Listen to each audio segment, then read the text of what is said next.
एक दूसरी हदीस शरीफ में अल्लाह के रसूल फरमाते हैं, औलन नासी बी यौमल क़यामती अक्सरुहुम अलैया सलातन, कल क़यामत के दिन मेरे सबसे ज्यादा करीब वो इंसान होगा जो दुनिया में सबसे ज्यादा दरूद पढ़ा करता है। सुभान अल्लाह, सुभान अल्लाह, सुभान अल्लाह। सोचें आप कि जो इंसान दुनिया में सबसे ज्यादा दरूद पढ़ा करता है, कल क़यामत के दिन नबी अलैहिस्सलाम से बहुत करीब होगा। जरा तसव्वुर करें कि जिस इंसान को प्यारे आका अलैहिस्सलाम अपनी दामने रहमत में पनाह दे देंगे, वो जन्नती तो हो सकता है मगर कभी जहन्नमी नहीं बन सकता। फरमान है, कुछ सहाबाए किराम के साथ अल्लाह के रसूल सल्लल्लाहु ताला अलैहि वसल्लम सफर पर निकले हुए थे। कुछ दूर सफर करने के बाद हुदैबिया नाम की एक जगह आई। तमाम सहाबा ने वहीं पर पड़ाव किया, खेमा डाला ताकि कुछ देर आराम कर कर आगे की सफर की शुरुआत की जा सके। तमाम सहाबाए किराम ने अपनी अपनी जगह ले ली, पड़ाव डाल दिया गया। तभी खेमे में ये बात उठती है कि हमारे पास पानी खत्म हो चुका है। जाहिर सी बात, आज के जमाने में ट्रेवलिंग जितनी आसान है, आज से 1400 साल पहले ट्रेवलिंग और सफर करना इतना आसान नहीं था। खाने के सामान, राशन के साथ और पानी के साथ लोग सफर किया करते थे।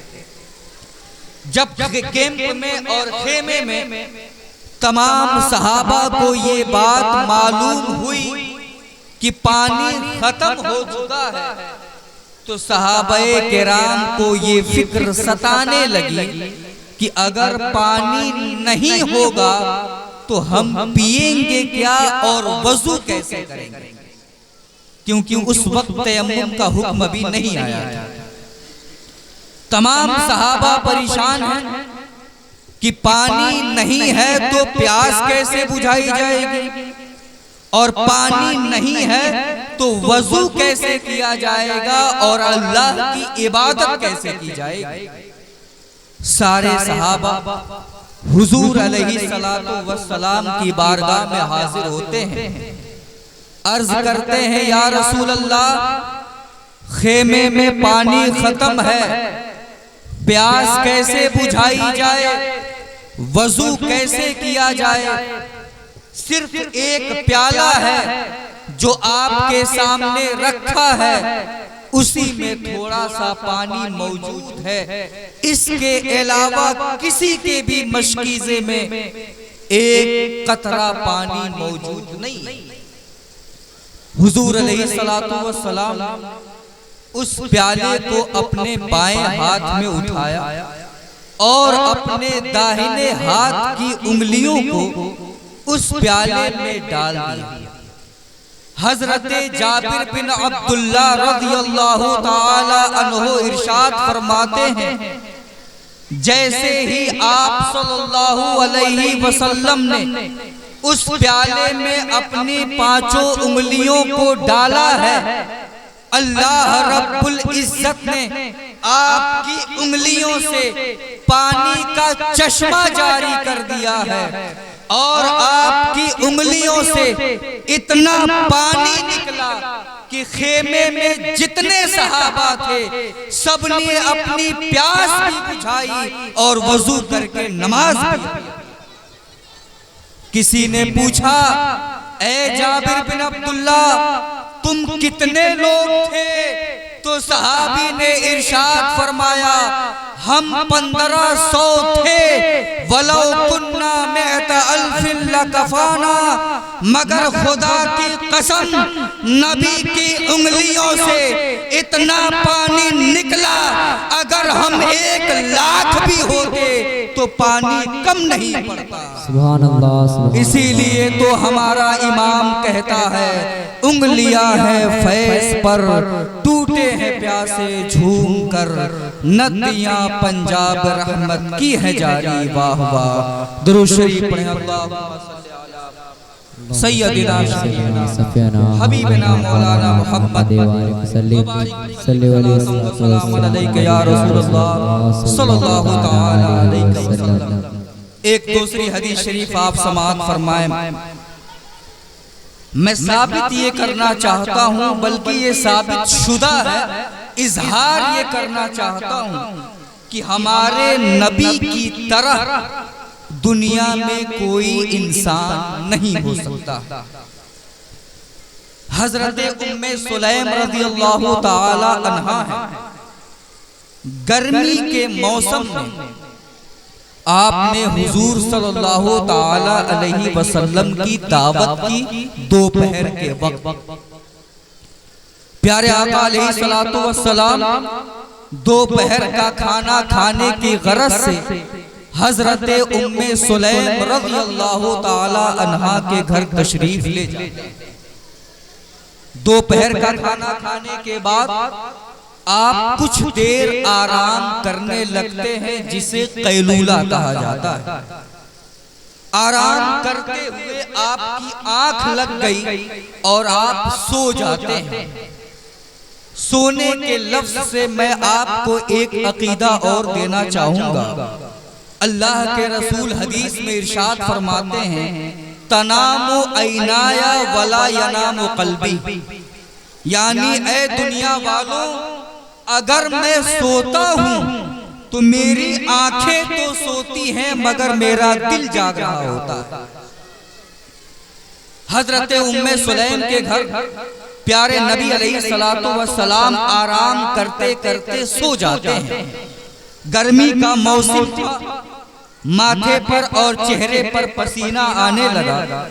हजरत उम्मे सुलैम रज़ियल्लाहु ताला अन्हा मौके को गनीमत समझती हैं और घर के अंदर से एक शीशी लेकर के आती हैं और हमारे नबी अलैहिस्सलातु वस्सलाम के माथे से पसीना पोंछ करके उस शीशी में इकट्ठा करने लगती है।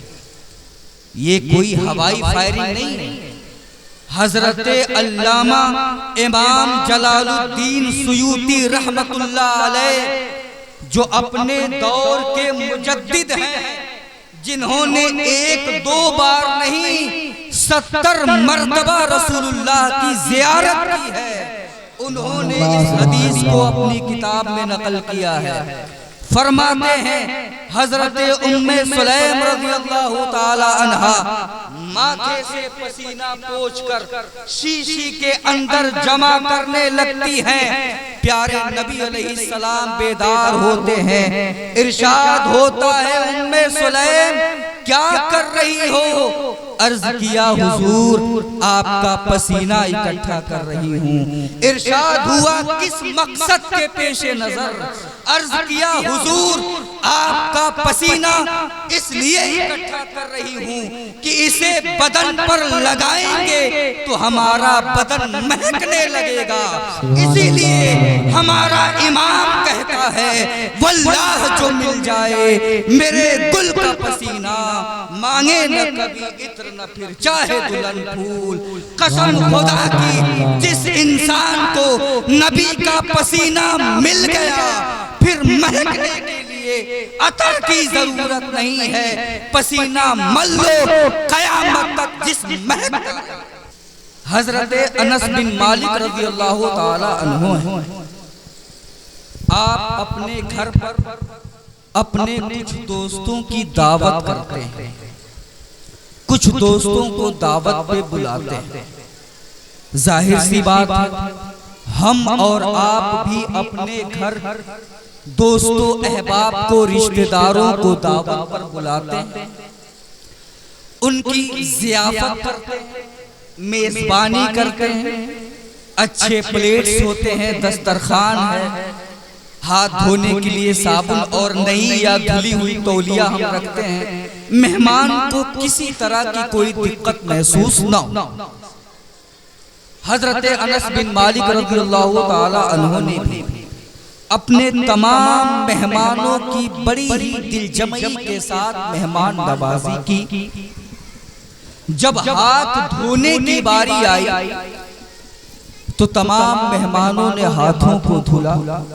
उस वक्त आपने अपनी नौकरानी अपनी लौंडी से कहा कि हाथ पोंछने के लिए तौलिया लेकर के आओ। हजरत अनस बिन मालिक रज़ियल्लाहु ताला अन्हु की जो लौंडी थी, बादी थी, वो एक मैला कुचैला रुमाल लेकर के बाहर आती। जरा देखें, हम और आप नई तौलिया नया रुमाल रखते हैं, मगर वो बादी और वो लौंडी मैला कुचैला रुमाल लेकर के आती है कि मेहमान इसमें हाथ पोंछ ले। हजरत अनस बिन मालिक रज़ियल्लाहु ताला अन्हु ने जब उस रुमाल को देखा है तो अपनी नौकरानी के हाथ से लेकर उसे आग के अंदर फेंक दिया।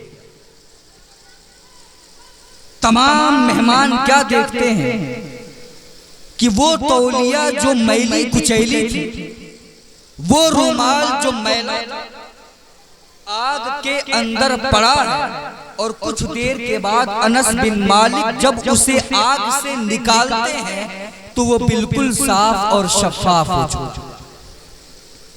हर इंसान ताज्जुब करेगा, हर इंसान हैरत में पड़ेगा। आग का काम है चीजों को जलाना, और कपड़ों को तो आग मिनट में राख कर देती है। और यहाँ क्या मामला है कि एक मामूली तौलिया आग के अंदर डाली गई और उसका मैल तो साफ हो गया, मगर तौलिया जली नहीं। सारे दोस्तों ने कहा, ए अनस बिन मालिक, माजरा क्या, मामला क्या है? आग का काम है जलाना, पानी का काम है मैल को साफ करना, और यहाँ आग मैल को साफ कर रही है। तो अनस बिन मालिक का अकीदा देखें और उनकी सोच और फिक्र देखें। उन्होंने फरमाया कि दरअसल बात ये है कि एक मर्तबा मैंने प्यारे आका अलैहिस्सलातु वस्सलाम की दावत की थी, और जब हाथ धुलने के बाद हाथ और मुंह पोंछने की बारी आई तो यही तौलिया मैंने प्यारे नबी अलैहिस्सलाम की बारगाह में पेश कर दिया। प्यारे नबी अलैहिस्सलातु वस्सलाम ने इसी तौलिया से अपना चेहरा पोंछा और अपना हाथ पोंछा। और ऐ मेरे मेहमानों, मेरे अजीजों, सुनो, जिस कपड़े से नबी का हाथ और चेहरा टच हो जाए उसे दुनिया की कोई आग नहीं जला सकती है। सुभान अल्लाह, सुभान अल्लाह। ये है हमारे नबी का मकाम, और ये है हमारे हुजूर अलैहिस्सलातु वस्सलाम का मर्तबा।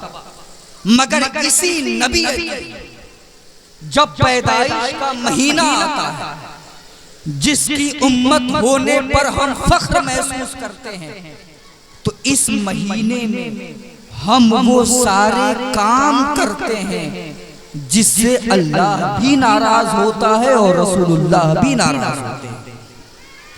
जरा एक प्रैक्टिकली एक बात समझें आप।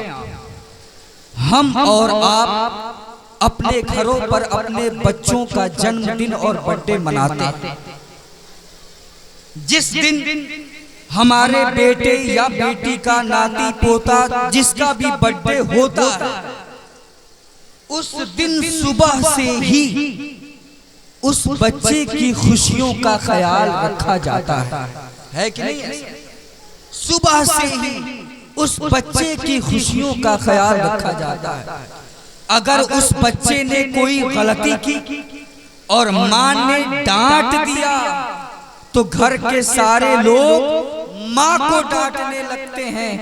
आज तो छोड़ दो, आज इसका जन्मदिन है, आज इसकी खुशियों का ख्याल रखना हमारी जिम्मेदारी है। कोई गलती हो जाए, बाप ने डांट दिया तो घर के बड़े बुजुर्ग बाप पर टूट पड़ते हैं कि आज इसका बर्थडे है, आज तो अपनी जबान बंद रखो, आज इसकी खुशियों का ख्याल रखो। औलाद ने अगर मुतालबा कर दिया कि अब्बू जान हमें चाबी वाली गाड़ी नहीं रिमोट वाली गाड़ी चाहिए, तो बाप चाहे जितना बड़ा गरीब हो अपनी गुर्बत को भुला करके औलाद की ख्वाहिश को पूरा करता है। मगर अफसोस एक ऑर्डिनरी बच्चे की जन्मदिन के मौके पर उसकी खुशियों का ख्याल किया जाता है, मगर 12 रबीउल अव्वल को जब मुहसिने इंसानियत का जन्मदिन आता है तो उनकी बातों को पीठ के पीछे रख करके शैतान की बातों पर अमल किया जाता है। कसम खुदा की 12 रबीउल अव्वल को अगर हम शरीयत के खिलाफ काम करते हैं, हम मुसलमान तो हैं मगर मुसलमान कहलाने का हक नहीं। दिल रोता है हमारा जब 12 रबीउल अव्वल के जुलूस पर नजर पड़ती है हमारी।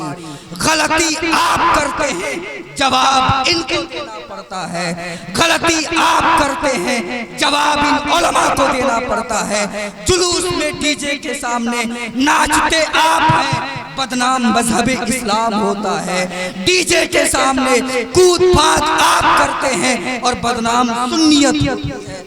कसम खुदा की इन तरीकों को बदलना होगा और शरीयत के दायरे में आकर हमें जुलूस को निकालना होगा। और इसका वाहिद हल सिर्फ ये है, दुनिया के मामले में आप हमसे आगे हैं, प्रधान जी हैं, सभासद साहब हैं, अध्यक्ष जी हैं, चेयरमैन साहब जो भी हैं, आप दुनियावी मामले में हमसे आगे हैं। आप दुनियावी मामले में आगे बढ़िए, हम आपके पीछे चलने को तैयार हैं, ठीक है।